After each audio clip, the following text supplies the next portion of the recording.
What is going on, guys? Jason Burke here, Styles Clash for Life, coming at you on YouTube, and today I've got some football focus. The Pittsburgh Steelers just finished their Week 5 matchup at home against their division rivals, the Baltimore Ravens, in a crazy 2023 Week 5 matchup in which Pittsburgh, in spite of at times playing like one of the most dominant defenses in the league, and most all the time playing like the worst offense in the league, could come out of this game in first place in the division by beating the Ravens and getting to 3-2.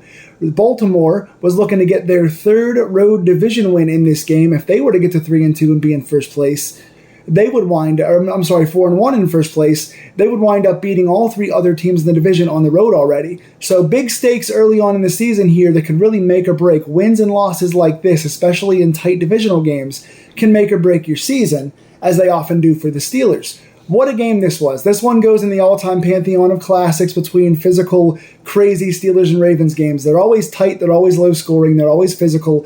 That is exactly what this one was. Game of the season for me so far, and that had my emotions going up and down. My heart is still pumping. I have a lot of stats to give, a lot of things to discuss about this game, so I'm going to go ahead and jump right into it.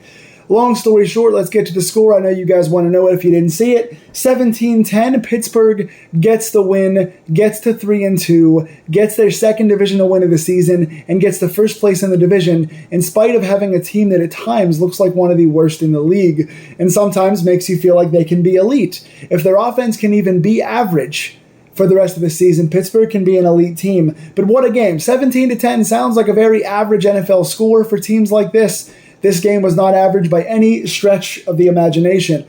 Baltimore comes out, gets up real quick to an early lead, comes out in the first couple drives, and you see how porous, again, our pass coverage is. That's going to be a big negative for us again. We'll talk about the stats in a second. Baltimore comes out, gets off to a fast start. Pittsburgh's offense looks totally terrible, running for short yardage plays, run, pass. Pickett looks very antsy. He's throwing the ball out of bounds.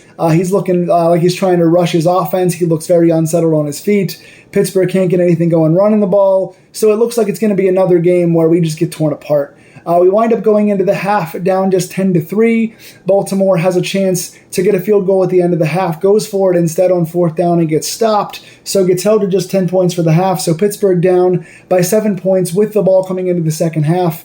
Still can't get much going offensively, and then things start turning around. Pittsburgh starts getting really good play out of their inside linebackers. A few more splash plays from the two defensive, the outside linebackers getting sacks on Lamar Jackson, putting them in second and third and long. The offense starts to get going with some nice first down plays, but still stalls out. Gets some long drives going, gets some first downs finally, but then stalls out at the end of drives. And then finally, with special teams and with our defense making plays, we get some turnovers and start getting things going on the board. Pittsburgh wins this game in spite of scoring just one touchdown late in the fourth quarter. Pittsburgh only has one first down up until the end of the first half, just 3 points. Really has nothing to show for it through most of the game, and then scores mid-fourth quarter to put themselves up. Pittsburgh winds up winning this game 17-10. Let's get to the stats, and I'll try and make more sense of this crazy game. Kenny Pickett, 18 of 32, 224 yards, 1 touchdown, no picks. That's the important thing, no interceptions. Again, did start very slowly on offense. Was put in a lot of third and medium, third and long situations. Didn't look very comfortable, was missing a couple of guys. Threw the ball into really tight coverage in the middle of the field a few times. Threw high a couple times on short slants. Couldn't get his sideline throws in for the most part. For the entire first half, was throwing the ball outside and not giving his receivers a chance to catch the ball. That changed in the kind of late first half, early second, when he started looking for Pickens one-on-one. When you give Pickens a chance, he's going to catch the ball, or at the very least draw a penalty, which is what he did. We'll talk about him in a second. But overall, because of the second half, the stats look pretty solid for Kenny Pickett after a bad start. Najee Harris, 14 carries, 37 yards. He tried toward the end of the first half, beginning of the second. He tried with a couple carries, but not a good day overall for him. The line didn't give him a ton, and he just didn't look inspired. He wasn't breaking a lot of tackles. He wasn't falling forward. The guy that did look inspired was Jaylen Warren, 9 carries for 40 yards, as well as 3 catches for 39 more yards. What a spark he gave us. We'll talk about him. George Pickens, 6 catches for 130 yards and a touchdown, one of his greatest games of his career so far. And then I also want to give positives to both Connor Hayward and Allen Robinson on offense. So offensively, Najee Harris was not giving us much burst. A couple decent 4-yard runs, but nothing special. Jaylen Warren was such a big splash player for us, especially in the second half. A couple small things in the first half, but mainly in the second. A few blitz pickups that are going to go not noticed. They're not on the stat sheet. They don't look like much, but he sprung Kenny Pickett to the outside a couple times for some throws downfield. He gave Pickett the chance to find Pickens one-on-one that he wouldn't have gotten if Jaylen Warren didn't block downfield. Big positive for that. Jaylen Warren also catching the ball for like 3-yard dump-off plays and breaking tackles to get himself downfield. One play he caught the ball where a guy was in the backfield, spun away, got ahead for a 12-yard run. Another play he stiff-armed a guy. There was another play that he jumped over a guy and then stiff-armed somebody, turning a 3-yard play into like a 15-yard gain. Another play, he caught a short pass and then kept his feet on the sidelines, kept his knee up, tiptoed, spun off a guy, and turned what would have been like a 3-yard play into a first down. Jaylen Warren was such a bailout guy, making 3rd and shorts and then getting first downs on 3rd downs. Jaylen Warren just looks like the better overall runner. I think he's got better vision. I think he's a harder guy to tackle. I think he's just better at staying on his feet and more physical, and he just has more burst and more energy. This is the point now with the bye week coming up, where if you want to make some real changes, number one, fire Canada, just like the crowd said again today, because that first half was atrocious. And I do not want our positive second half drives and our game-winning touchdown drive to be enough reason to let Matt Canada off the hook. Big negative for Matt Canada. Predictable play calling again, bad play calling, fire Canada. He's the worst thing about our team. Number two, let's make a change now. I think it's time to make Jaylen Warren our featured back. This is the time. He showed it the last 2 weeks, and the bye week is coming up. Jaylen Warren is the splash player in our running game and as a pass-catching receiver and as a blitz pickup blocker. He's been very good. George Pickens, target this guy more. 6 catches for 130, including a one-on-one play down the field where he beat Marlon Humphrey, caught the ball, and got in the end zone for a beautiful touchdown. Another play, he was targeted in the end zone. He was obviously held. The guy got there first. I think it was Arthur Maulet, the ex-Steeler. Gets there early, doesn't look back at the ball. They didn't call it. Should have been a pass interference in the end zone. Also, just 4 different times they threw back shoulder plays to him where he got physical with the guy, turned around, located the ball, high-pointed it, tapped his toes. George Pickens is as good as anybody in the league at doing that. He also had 2 nice catches in the middle of the field. One where he sat down on a route and one on a short slant where he got some separation. George Pickens may not be a complete receiver yet as far as route running, but he's getting better in the middle of the field, and he's making the most of his one-on-one opportunities. Target this guy more. He needs more targets. Along with Jaylen Warren, target this guy. I want to give Allen Robinson some credit. He only has like 30 yards on the stat sheet, but he caught several short catches that were in tight coverage. He was blanketed all day, but he bailed Kenny Pickett out. I think once or twice he got first downs, and then he also was a good target for Pickett when Pickett was under pressure. A reliable guy that's physical, that has good hands, is something you need right now, and Robinson showed that he can still do that. He hasn't looked very explosive or very much of a downfield option so far this season. Today was his best day in spite of being small on the stat sheet. Another big plus, Connor Hayward being out there. He's another guy that's picking up blitzes downfield. Once or twice, he sprung Jaylen Warren on those long runs by getting the edge. I think once it was Najee and twice it was Warren. He's blocking on the edge. He's sealing guys off, and he's blocking outside to spring some of those long runs. Connor Hayward also had 2 or 3 nice catches today downfield. He is a really good downfield receiving option while Pat Freiermuth is hurt. Put Connor Hayward on the field more. He can run when he has to, he can block when he has to, and no one notices what a good blocker he is, and he can catch the ball and give Kenny Pickett a nice, quick, downfield guy who can get open. He's the second best route runner on our team behind Deontay Johnson, who's not playing right now. Underrated route runner and blocker. Give Connor Hayward more opportunities. I also want to give George Pickens a shout out for blocking downfield. Twice on Jaylen Warren plays, he stuck his shoulder into somebody and threw his body in there. Reckless abandon, knocking 2 guys down, giving Jaylen Warren extra yards. Pickens, good blocking today. Excellent stuff. The only big negative on offense that I want to give aside from Matt Canada and even Najee Harris today is Nate Herbig. Nate Herbig, the guy that played today for the injured. Not Dan Moore, who was the other guy that was injured. Can't think of it right now. But Herbig came in today, and he got pushed back several times. The center Mason Cole did as well, but Herbig got pushed back a few times today and didn't look great blocking. I think he was our weakest blocker today. Not like a terrible game, no sacks given up, but just getting pushed back. He's a backup guy. It's kind of what you expect, but he didn't play his best game today. Defensively, a lot of splash plays. Only 10 points allowed in the first half, including a big first half stop, a turnover on downs. We also got several sacks today. We got a pick today. We just played really, really solid, especially in that second half with no points allowed. When you're a bad offense and you're trying to come back, allowing no points to a team that can be as explosive as Lamar Jackson can for the Ravens, good stuff to see. TJ Watt, another game ball for him, big surprise, right?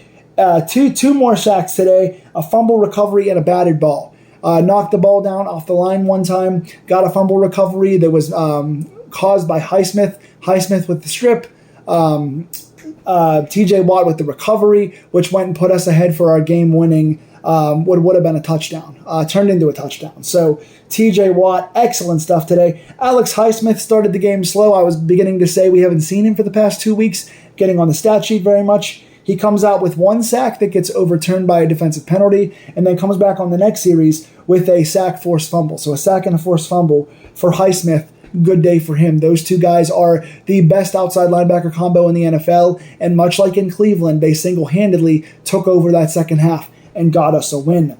Big positive for JPJ again. Finally, in the fourth quarter, he starts playing. Why the fuck are we waiting so long to play JPJ? I've been saying it all year, and I'm going to say it again today as we get to it. Peterson and Wallace are the worst outside cornerback starting combination right now in the league. I know Wallace can make interceptions and plays. I know Patrick Peterson's a future Hall of Famer, but right now, Wallace gives up way more than he gets, and Peterson looks slow. Neither guy is getting downfield on their guys. They're each good for a couple of plays a game, but they're giving up 3 times as many bad plays as they're getting good plays. JPJ finally comes in the fourth quarter, not just on third downs, gets targeted for the first time, and gets a pick. He's got 2 picks now in 4 weeks, in 4 games now. He's got 2 picks and 3 third down conversions where he gets off the field. They target him on third downs and he bats the ball away. Yes, he's physical and yes, he can hold sometimes, but every time he gets targeted, he either gets a bat down or a pick.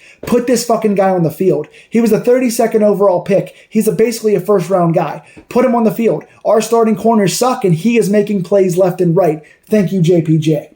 Want to give a lot of shout outs to our inside linebackers today. I have said that we haven't had a dominant inside linebacker since Ryan Shazier. Devin Bush had his one great rookie season and we have had nothing since then. Today, finally, 3 guys come alive. Cole Holcomb, 8 tackles, including a pass breakup downfield.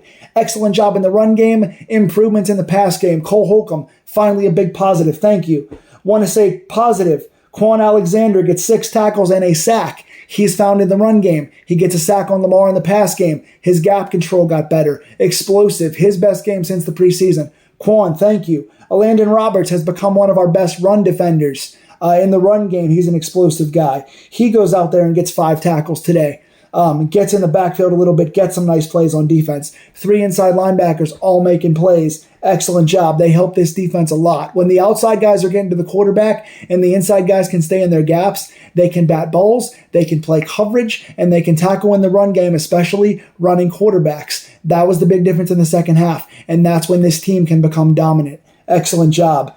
Biggest negatives on defense, once again, like I said, Wallace and Peterson got torched. Mark Andrews had like 60 yards, mostly on those 2 guys. One was on Cole, the other ones were on those 2 guys. What the hell's his name? The guy from Philadelphia. I can't think of the receiver's name right now.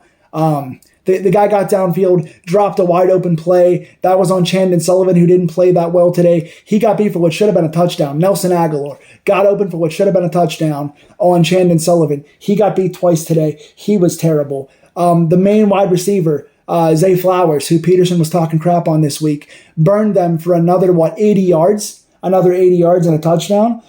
This team Wallace is the worst starting corner in the league right now. He's getting torched left and right. Every big pass play is on him. Again, Peterson and Sullivan are not much better. I don't think Keanu Neal played his best game. He had 5 tackles. He was better in the second half. He had a bad first half. DeMonte KZ didn't have a good first half, but got better in the second half. We got to put it together in pass coverage. Nobody in pass coverage is looking great out there except JPJ and the occasional Minka play coming downfield. I don't like what I'm seeing from our pass coverage. Special teams, lot to discuss. Boswell, once again, 3 of 3, including a go-ahead field goal. Excellent job, Boswell.